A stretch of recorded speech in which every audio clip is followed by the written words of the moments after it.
Hey, everybody, I got Blake Sawyer. Blake is a longtime friend of mine.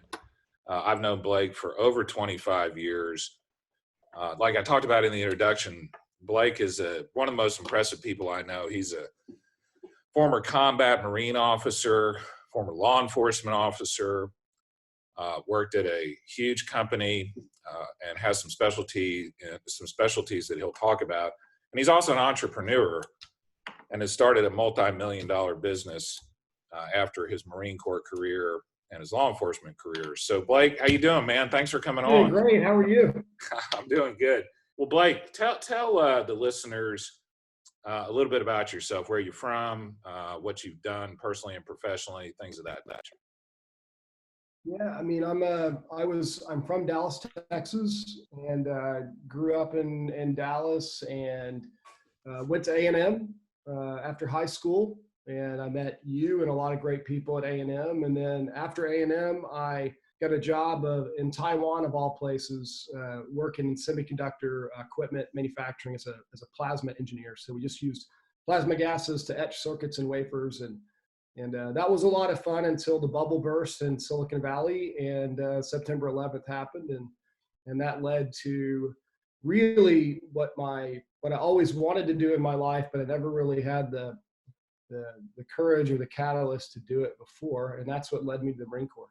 And I ended up in the Marine Corps because they're the only ones that would take me that fast. As an older officer going in, it's always a little bit of a challenge on where to go, but the Marine said we can get you in 3 months, and I said I'm in.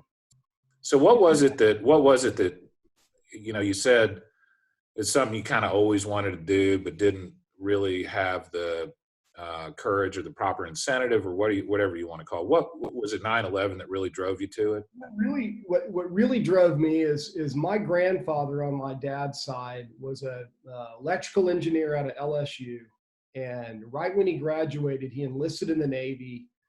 This is World War II era. And he ended up in China as part of Naval Group China. And that was a precursor to OSS activities in Asia, where they were essentially looking for mines in the harbors and the ports. And he was setting up communications equipment in China.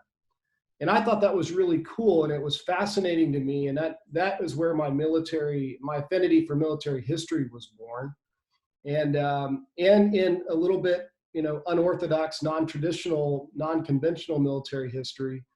And so I think for me, I've always had this, and maybe this is true with many of us that were in the Corps Cadets, I just had this really strong idealism on service to my country, and it was a push and pull for me always on doing that, serving my country in the military, or going out and trying to be successful in business.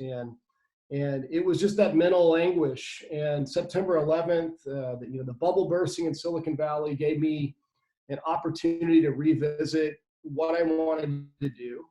I didn't know what I wanted to do with my life. And that's what happened for me. And so I had this extraordinarily unique opportunity to deal with that conflict in my head by joining the military. And at the time, it was